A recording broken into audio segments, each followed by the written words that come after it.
Good morning. Gonna play another rapid game. I've been looking around Lichess a little bit, and they have some pretty cool tools for figuring out where you stand in the whole rating system.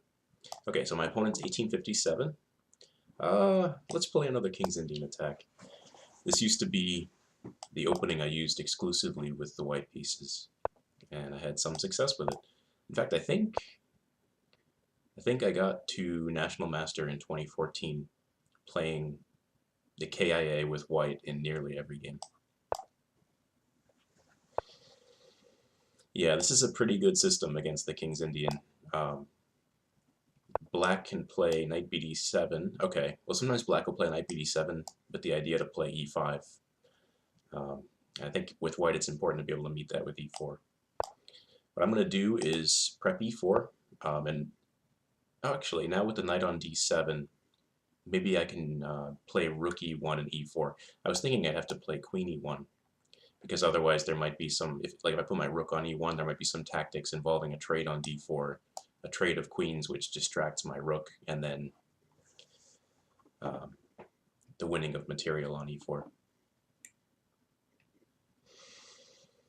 So rook e1.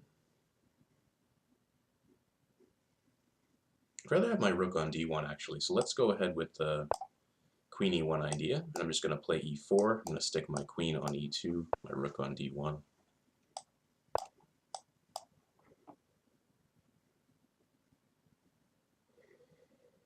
We've got a game.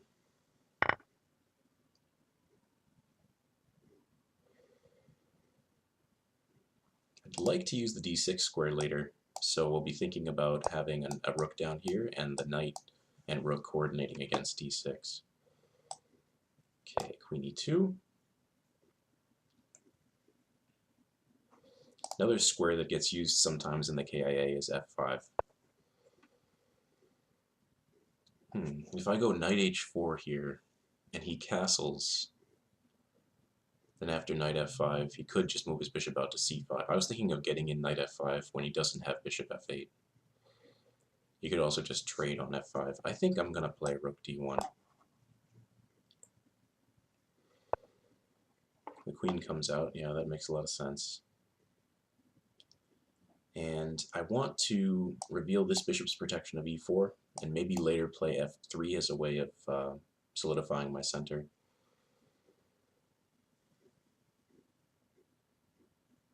And this bishop might end up on h3. What I'm thinking is I want to get this knight out of the way, but I don't want to drop my e-pawn, obviously. I might not actually drop it, though. After knight c4, knight e4, knight e5, knight fe5, knight e5, bishop e4, knight c4, queen c4. I think I'm holding on to my material.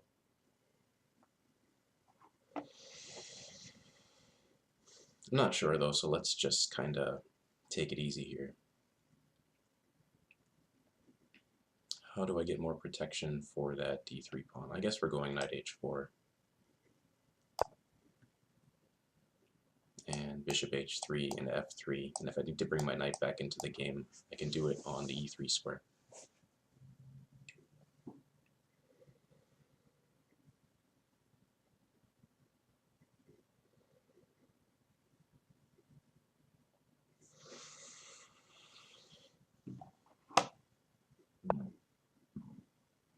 Okay, he goes g5. I think that means he intends to castle queenside. After knight f5, he basically is gonna, I think he's gonna trade on f5, because otherwise that knight's really powerful, and that should let me use the e4 square. So let's go for that. Okay, so now we're going to stick something on e4. Yeah, or I can go knight c4, now that I don't have a vulnerable e-pawn.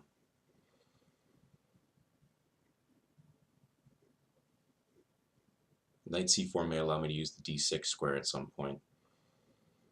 And I'll bring my dark squared bishop out to e3, and then I'll try to go after his queen side. kind of like that. He can't really play b5, so I mean, the reason he can't play b5 is that his king would be too vulnerable on b8. And though this is a weakness, I don't really see any black pieces that are going to be attacking it anytime soon. I feel good about this position with white. I think if he can get in e4 at a time when it's safe, that'll be strong for him. He'll take more space in the center and shut down my bishop on g2.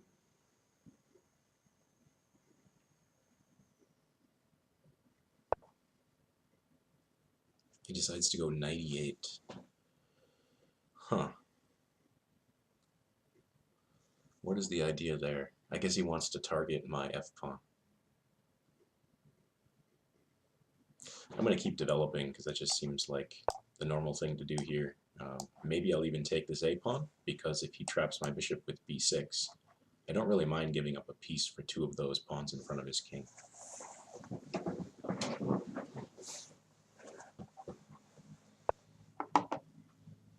He plays b6. Oof, that does not strike me as a good move. It gives my queen access to the a6 square.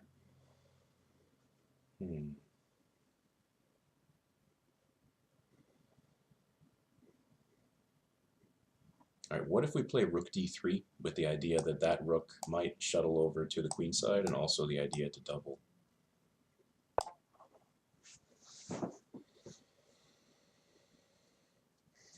I guess knight c5 may be coming, in which case I may just take that knight.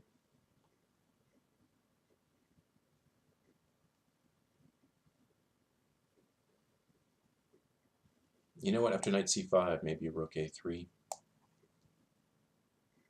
Yeah, maybe just rook a3, because the bishop is currently guarding a3, and if I can get that move in, maybe I'll generate some threats before a revealed attack on the rook can do anything. Goes f6. Alright, so that dark squared bishop does not look like a good piece. And I'm going to bring my last piece into the game.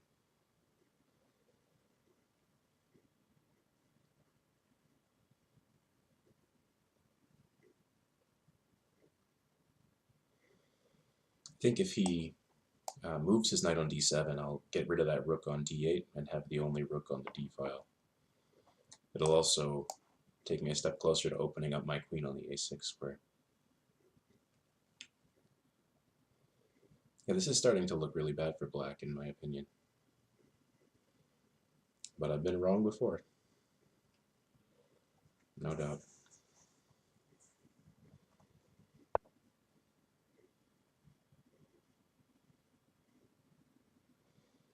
Alright, is it worth it to protect that?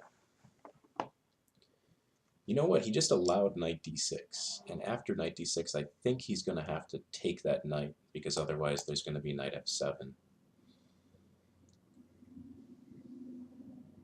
Oh god, and after that, what did I say, oh god. Too dramatic sometimes. After the rook takes back on d6, I'm going to be threatening rook takes c6, so we're definitely going to play this.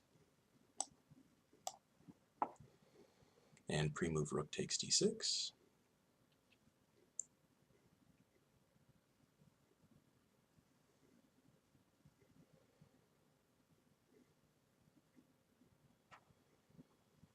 And I've messed up my camera again. I think it's that at the start of the game there's a message here that I have to move within 20 seconds, and as soon as that message goes away it readjusts the names.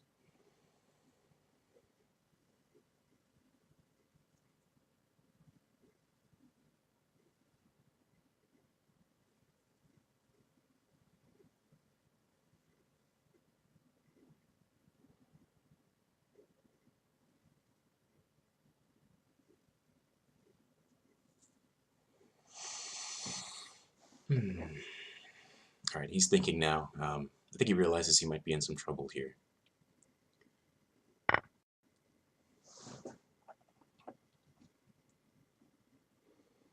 And the movement of this knight maybe to b8 could be an idea, because it threatens to trade the rooks and it guards this c6 square.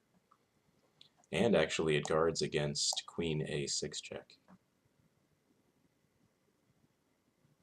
Yeah, that'd be a nice move here, knight b8. Maybe I'll play queen c4. No, I don't want to drop my rook on d6.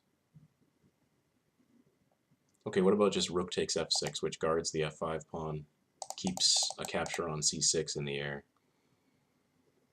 Unfortunately, it lets him take the d file, but maybe I'm okay with that. The only trouble is he might just attack my rook, like queen e7 at some point, and I might not be able to save it.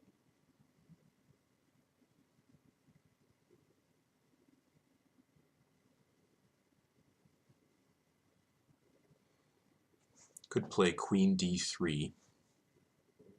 That'll let him trade a bunch of stuff. Let's, yeah, I don't want to really give up activity here, so let's play queen d3 and take back on d6 a couple times, if that's what he wants to do.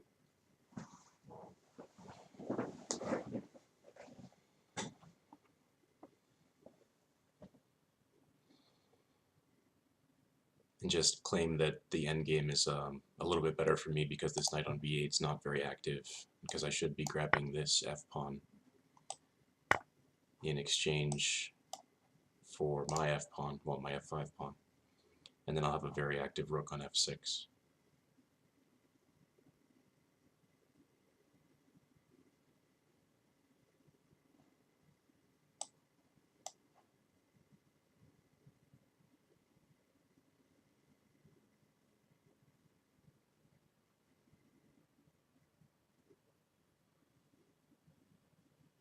Should be good for me. He could play knight f5 and then take this bishop on e3. But with my rook ready to invade on the 7th rank or help with the capture of the c6 pawn or the h6 pawn if his rook moves, I feel good about that.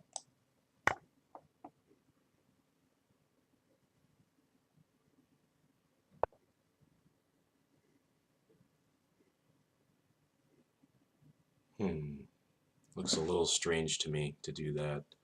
I think rook f7 check. Either he's going to win the a pawn or kick his king out to a6, in which case I can play bishop f1 check, I can play rook c7.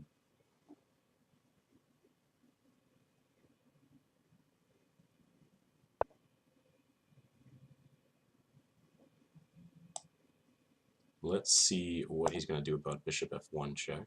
He's going to have to play b5, I guess.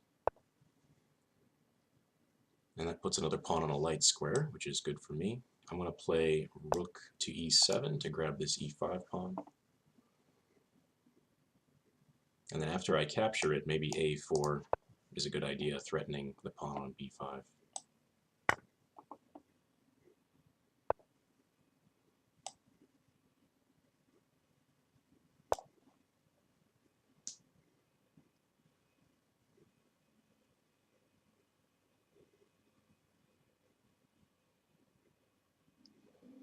Also, once I take on b5, I will have rook to e6 check, winning the pawn on h6, if I want to do that.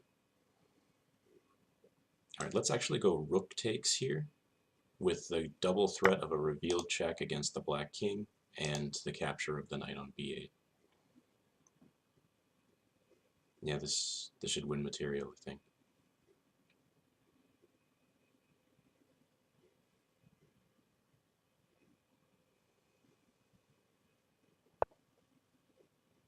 Okay, and I can just play rook takes b8 check and win everything.